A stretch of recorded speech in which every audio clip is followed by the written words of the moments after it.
Hi, I'm Kevin Hill, and today we're going to do another fun painting. So let's get started. We'll start off today with a little bit of blue and white on a 1-inch brush. And I'm going to start right here at the top and begin to drop in a sky. All right, now we need an explanation. Well, first off, I do have a little bit of my normal gel and white over the sky area.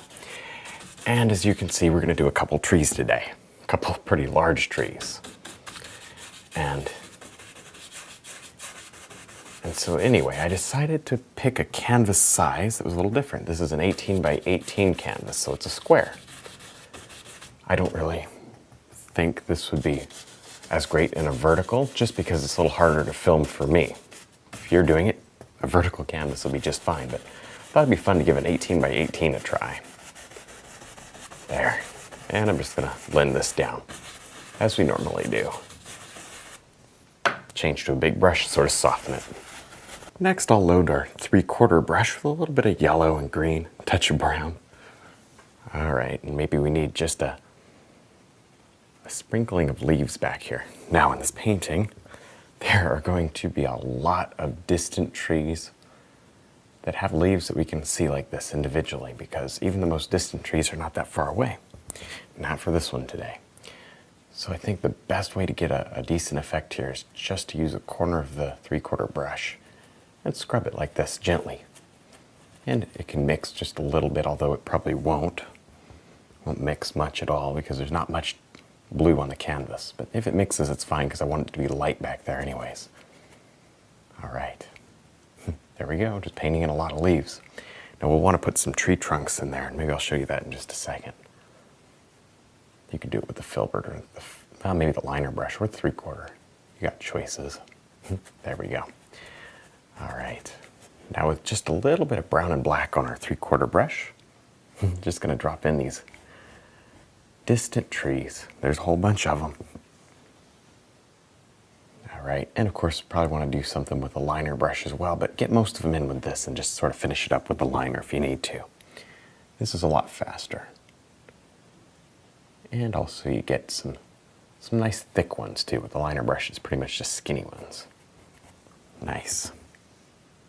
Not too dark, but then I do want some contrast, so not too light either. Just kind of a little balance there you gotta find. There. Well, I hope you're enjoying seeing something that's kind of different. I really like this scene. And if you're new here, definitely subscribe to see some more new painting videos. I like to keep them coming for you, so drop a like and let me know you're having fun. It's a lot of fun for me, so I'm glad you guys enjoy it as much as you do.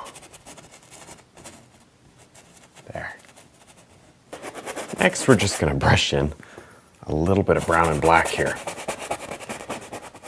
And this is going to be some really big trees, maybe these two right here. Very big. And we're just going to start off by scrubbing it in with this dark color. I had two lines here. I originally had a little smaller. I decided to make it just a hair bigger. That's just sort of my choice. You do whatever. When you do this painting, you just sort of figure out how big you want it and then work with it. There. Now, obviously, the feature of the painting is this big tree.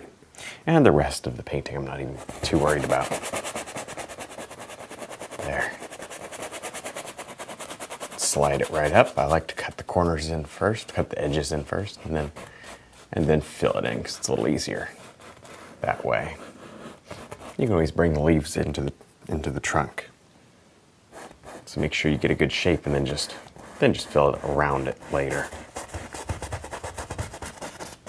There we go. You could fill that in with a big brush. I think I might change to a big brush later, but while we get this going, let's just block this tree in. Make sure you have this big old limb in there. And as you can see, I worked a little more on the background. Threw some extra colors in, and we'll put some more color in later too.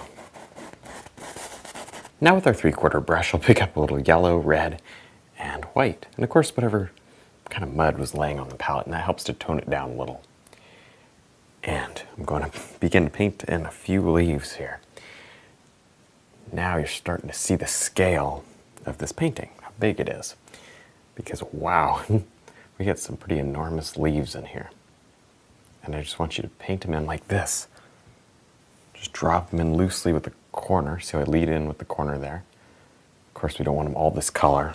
Just sort of getting you started. And I don't even want to do them all right now, because some are going to go over the trees when they're finished. But there, this gets you started. And it gives me an idea of where we're going and of how it's going to look. There. See that? Paint huge leaves. Nice. And then we'll figure out how much ground is left over, and we'll texturize it a little.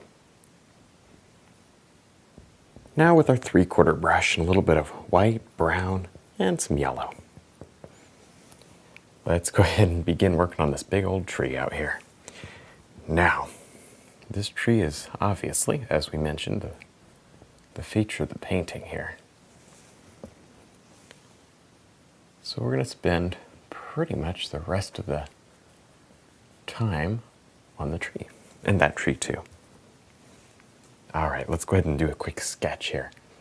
I know that I want, right there, something like this for like a big broken bare spot right here. And I don't know, we can just sort of figure that out later.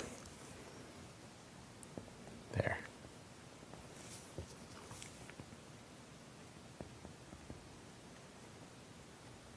Nice. Let's get a little more brown because we don't want all the same color. So throw tons of color in this tree. Not too much paint though, or it will get a little bit difficult to work with. Although you can always sort of scrape it and the colors would stay and you could paint over it again. There, I may have to do that.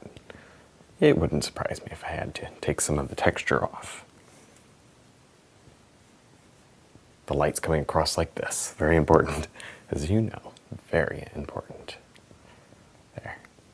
Now with our fan brush, I'll load up a little white and brown. There. Maybe a little yellow. And maybe in the middle of this tree here, we want a little bit of texture. Okay, not quite bright enough, so we got to add a little white. See what this does for us. There. Just drag this brush down.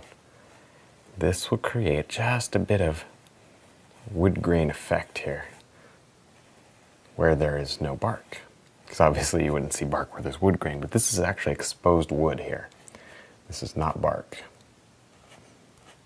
There.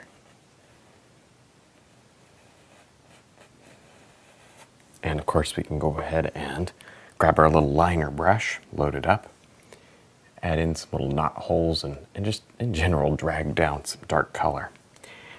And reinforce that little shadow there. Just all sorts of nice things here that makes this look more realistic. And I want you to do this all over the place. Take your time. Work out these little details on here. There. Now let's go ahead and just drop in a bit of highlight to this tree here. All right, now I don't want to go overboard, so I'm going to be pretty careful. And it's a good idea to sort of wipe down that area with a paper towel before you begin to paint. Simply because your colors won't mix together so much, and I don't want the texture that I have over here on this tree. If you want texture, then you might not have to wipe it off. It'd be okay. But because I don't want so much texture, I don't want to have to put much paint on top in order to cover it. There we go. This is a lot of fun. I'm going to maybe leave an area that's a little darker here for shadow. In fact, you notice on this one I put a couple of quick shadows, just playing around with some light and dark colors, and ended up with that. I'm actually working from a reference photo today. This is a nice little photo of a tree that's very similar to what I'm painting now. I'm barely changing it at all, that Sophie took, so that's pretty fun. I've actually been wanting to paint this for a few weeks, I just haven't had a chance. There. But anyways, so this is kind of special. This one's fun for me. Don't worry about your little leaves. You can always paint them back in. Probably want to do some more. Anyway, we'll add a few more final details to this painting with a filbert brush and a nice dark green. Just adding on some beautiful dark, deep leaves here. Some ones that are in shadow. You can bring a couple of them over the trunk, but not too many. There, and remember the light source. It's across like this, so this lower corner is mostly in shadow. However, there could be some light back there, so we don't want it just black. Nice. I like these little shadow leaves. You can throw some over here as well.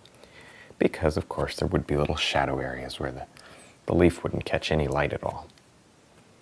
There. Helps to push back the little trunks and things. These are just like tall bushes and vines and stuff like that growing in this forest. Nice. All right, well, I think we're done. I had a lot of fun. I hope you did too.